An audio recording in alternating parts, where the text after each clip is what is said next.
gis nga nit ku baax dafay jël ay affaire de ego teg fële yow sa problème kenn la mooy Ousmane Sonko parce que laaxaale nga ko si sa texte bi ne dafay menacer ay magistrats waxoo dëgg tey waxoo dëgg ëllëg Ousmane Sonko dans jamais menacé des magistrats juge dem yéen bàyyi leen seen mbon gi ngeen nekkee yéen li yàlla may Ousmane Sonko mënul leen a fexe ba loolu dañ mënul leen ci dara seen xol yi day bon su ngeen bëggoon Sénégal di ngeen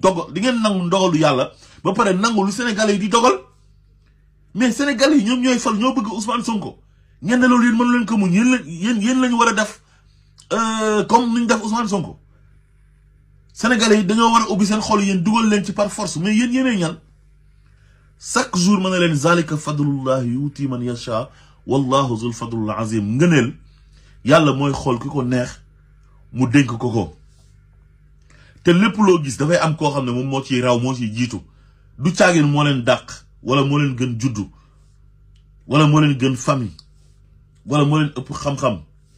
wala moo leen gën a jub wala moo leen gën a màndu wala moo leen gën a baax waaye yàlla mooy doxalee noonu ay mbiram mooy séddale nu mu ko neexee su ngeen bëggee Sénégal respecter Sénégalais yi il faut que ngeen respecter li Sénégalais yi bëgg ñoom it mais Sénégalais yi kenn da leen a mën a nax di ñëw di leen manipuler ba ñoom ñëpp ñu bàbbeeku ne kii lañ bëgg su ngeen nekkoon ay vrai républicain da ngeen di nangu lool yow lu fi am ci ay ñaawteef ci temps yi Macky Sall gannaaw ba nga démissionné nga dem làqatu ku la invité ngay daw rarement nga daan ñëw ci plateau yi ndax tapet Macky Sall ragal a wax dëgg ji te bi ngay démissionné li nga foogoon mooy boo démissionné di nga am benn popularité bu mag comme Ousmane Sonko nu mu ko amee nga xam di nga ci am ay gain politique rek moo taxoon nga démissionné mais sax au fond gëmoo woon sa démission bi da nga bëggoon boo démissionné Sénégalais yi jóg ne juge dem kat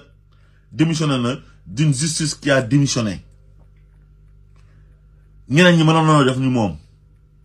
léegi su ko defee nag après ñu addu la yëkkati la ba ci kaw waaye loolu taxul nga am li Ousmane Sonko am mënoo leen fee jinne-jinnelu wala dëmm-dëmmlu ba mel ni Ousmane Sonko mel kooku defu ko boppam yàlla la mënu leen a nekk ay julit ba pare ne du ngeen nangu ndogalu yàlla may leen nit ñi jàmm juge dem tu n'as rien à dire il faut fermer ta gueule yow di nga méngale justice bu fi nekkoon yow ak justice actuelle bi Macky Sall def fi lu nekk tëj fi ku nekk toroxal fi ku nekk daan dem di jëli ay nit di acharné wu ci seen kaw di leen agressé di yónni gendarmerie ak police ñu ñëw di escalader ay miiru jàmbur di leen jàpp mel ni kuy jàpp si ay voyous ak ay délinquants te ñooñu defuñ dara ay nit ñu takk bracelet Pastef ñuy sol t-shirtu Ousmane Sonko t-shirtu Pastef ñu leen doon jàpp barricade fi Ousmane Sonko mosoo cee wax dara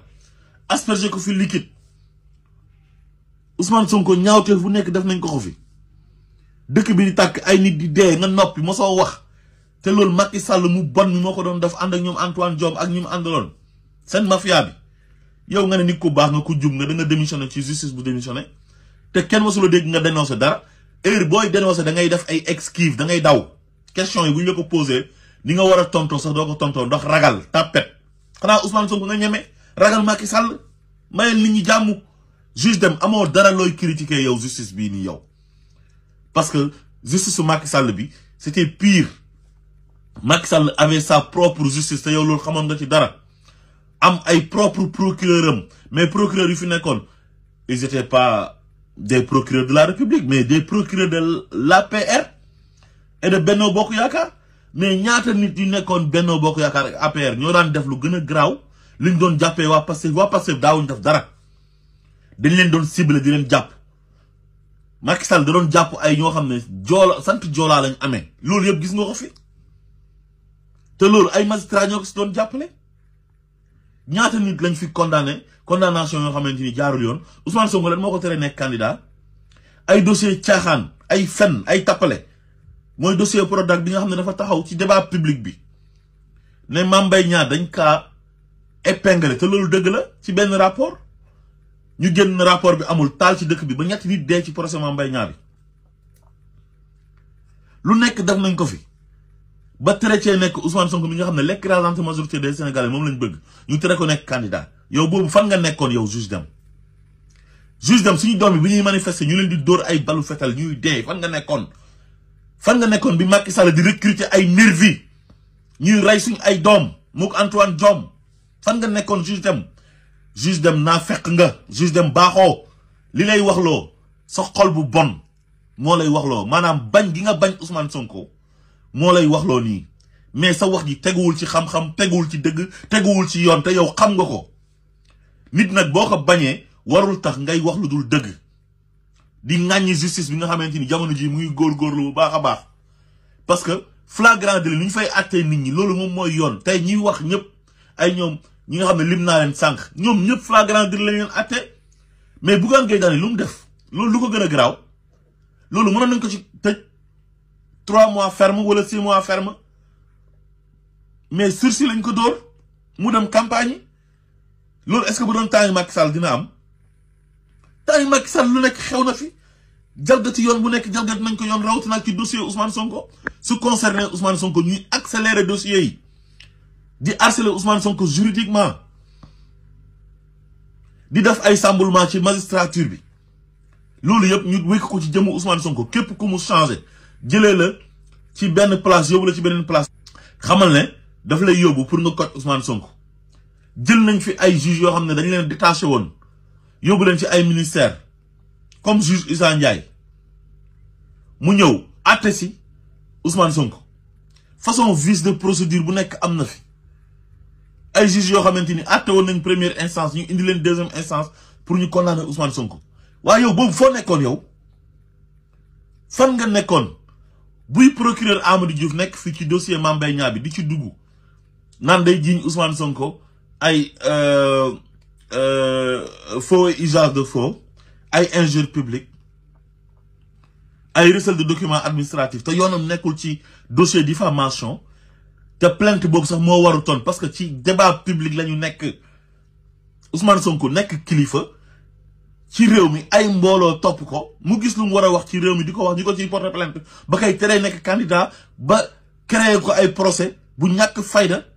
ba ay nit dee ci te dossier boobu tey am na ba instant bi pôle judiciaire bi ñu ngi koy càmbar di ko ba jàpp ci nit tëj ko muy Mamina Daffé juste dem bàyyil naa fekk bàyyil sa xel mi ngay fowee yéen li ngeen di def nii yëpp bañ Ousmane Sonko la gis nga seen bañ Ousmane Sonko gii da leen di yàqal loo xamante ni du ngeen ko xam sympathie bu nit ñi amoon ci yéen mënu leen nekk ay sénégalais ne da ngeen a bëgg réew mi ba pare Ousmane Sonko defu leen waxu leen lu dul ni mu mel yàlla moo ko ko may sénégalais yi bëgg ko ngeen jël loolu yëpp sànni fële ba mu leen di jaral ngeen di wax yoo xam ne du ngeen ko teg ci xam-xam du ngeen ko teg ci dëgg du ngeen ko teg ci principe bu état de droit ak république ni muy doxee heure bu ngeen waxee rek luñ siy jàngee rek mooy ça tourne autour de Ousmane Sonko bañ Ousmane Sonko détester Ousmane Sonko ndax lan ndax soxor ndax fiir ndax bon ndax iñaan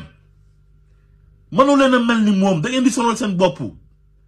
xanaa beneen génération mooy ñëwaat détrôner Ousmane Sonko waaye yéen seen génération yéen ñu tolloog Ousmane Sonko génération mënu leen a tolloog moom yàlla moo ne masta yamale nit ñi nee na yonentu yi sax yamale wu leen nee na tilka rusulu faddal naa ba'dahum ala ba'd wala xad faddal naa ba'da nabiyina ala ba'd nee na yonentu yi sax daf leen gënale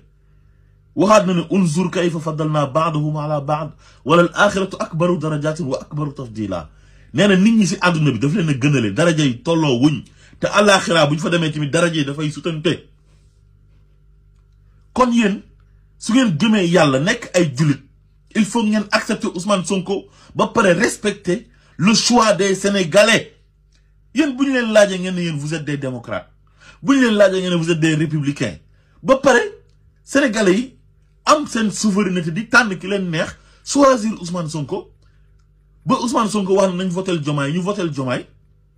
te loolu masul am Sénégal ngeen ne yow ba léegi loolu du ngeen ko nangu yéenee ñan yéen su ngeen waree am lu ngeen di critiquer man ngeen critiquer ci gestion wu Ousmane Sonko ak président Bassirou Diomaye Faye parce que politiquement àndu leen te lu tax àndu leen mooy ne soxor moo leen jàpp mais yow lan doon oote ak li Ousmane Sonko di oote soreewul amoo dara looy reprocher Ousmane Sonko yow ci bonne gouvernance ak transparence ak équité ak justice bu jaar yoon jub ñii bu ñu ñëwee li ñu njëkk a def mooy assise de la justice loolu rek c'est à saluer te invité nañ la demoo ndax lan ndax soxor ak bon ak fiir iñaan affaire de ego affaire de personne règlement de compte personnel kon yow baaxoo santoo yàlla ñun ku bëgg réew mi mooy ku mel ni Boubacar Camara ku mel ni Déthié Fall ay ñoom Malick Gakou nangu lu yàlla dogal ci nit ki ak ñeneen ak ñeneen ñoo xam ne ñu ngi ci géopolitique bi tey mais même bu ñu bokk ak Ousmane Sonko parti bokkuñ formation politique mais nangu nañ choix wu sénégalais yi mais bu ngeen naree nekk fii di ŋàññi benn nit boo xam ne amul dara lu ngeen koy reprocher suñu leen waxoon ngeen argumenté mënu leen argumenté leen rek ngeen mën a argumenté su fekkee vous êtes sincère et franc da ngeen di wax ne dañ kaa bañ defar leen seen xol yi xol dafa am solo ci doomi aadama yàlla nee na yawma laa yanfa'u maalun wala banuun illa man ata allah bi xalbi salim